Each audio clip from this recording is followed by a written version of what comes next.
ప్రపంచంలోనే అత్యుత్తమ రక్షణ వ్యవస్థ ఏదంటే అమెరికా తన థర్డ్ మరియు పేట్రియాట్ పేర్లు చెప్తుంది. గల్ఫ్ దేశాలకు భద్రత కల్పిస్తామని, ఇరాన్ నుంచి కాపాడతామని చెప్పి కొన్ని వేల కోట్ల డాలర్లు దండుకుంది. కానీ అసలు యుద్ధం మొదలయ్యాక అమెరికా టెక్నాలజీ ఒక పెద్ద డొల్లా అని తేలిపోయింది. ఇరాన్ ప్రయోగించిన క్షిపణుల ముందు అమెరికా గర్వపడే థర్డ్ వ్యవస్థలు ఎందుకు పనిచేయలేదు? $142 బిలియన్ ఒప్పందం బుగ్గిపాలైందా? ఆ షాకింగ్ వివరాలు ఈ వీడియోలో చూద్దాం.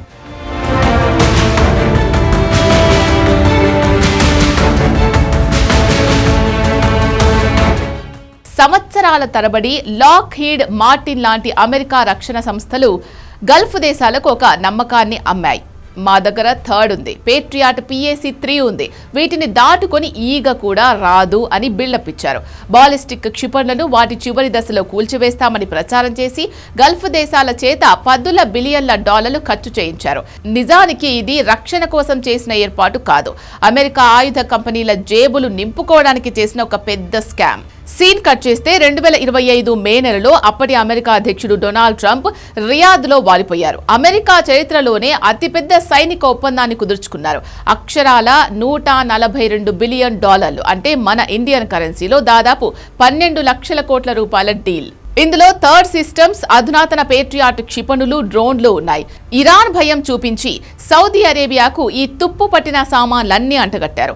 ఇరాన్ సత్తా ఏంటో తెలియక అమెరికా ఇచ్చే భద్రతా గొడుగు కింద అంతా సేఫ్ అనుకున్నారు. కానీ అసలైన పరీక్ష 9 నెలల తరువాత ఎదురైంది. అమెరికా, ఇజ్రాయెల్ కలిసి ఇరాన్ మీద దాడులు ప్రారంభించగానే ఇరాన్ ఏమాత్రం ఆలస్యం చేయకుండా ప్రతి దాడికి దిగింది. అప్పుడే తెలిసింది అమెరికా టెక్నాలజీ అసలు రంగు.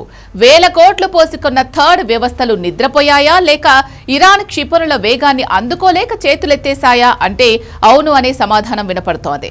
ఇరాన్ ప్రయోగించిన అత్యాధునిక క్షిపణులు అమెరికా రక్షణ కవచాన్ని చీల్చుకుంటూ వెళ్లి లక్ష్యాలను తుత్తునియలు చేశాయి. పెంటగాన్ గర్వంగా చెప్పుకునే ఒక్క పేట్రియాట్ కూడా ఇరాన్ క్షిపణులను ఆపలేకపోయింది.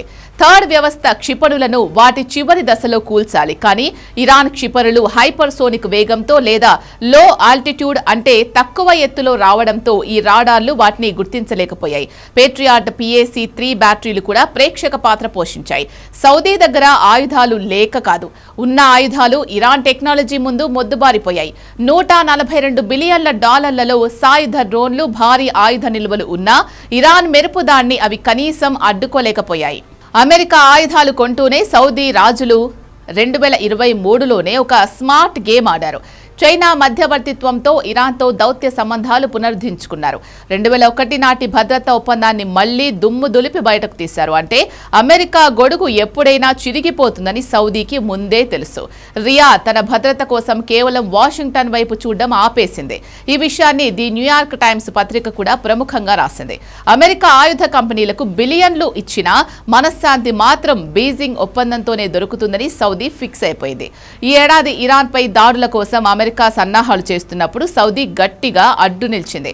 మా గగనతలాన్ని వాడుకోవద్దు, మా బేస్లను వాడటానికి వీల్లేదు అని మొహం మీద చెప్పేసింది. ప్లాన్ ఏంటో చెప్పకుండా, లక్ష్యాలను పంచుకోకుండా మా ప్రాణాలతో ఆడుకుంటారా అని అమెరికాను సౌదీ నిలదీయడం పెంటగాన్కు పెద్ద అవమానం. అంటే అర్థం చేసుకోండి, అమెరికా ఆయుధాలు కేవలం ప్రదర్శనకే పనికొస్తాయి తప్ప ఇరాన్ లాంటి ధైర్యవంతుల దేశం మీద పని చెయ్యవు.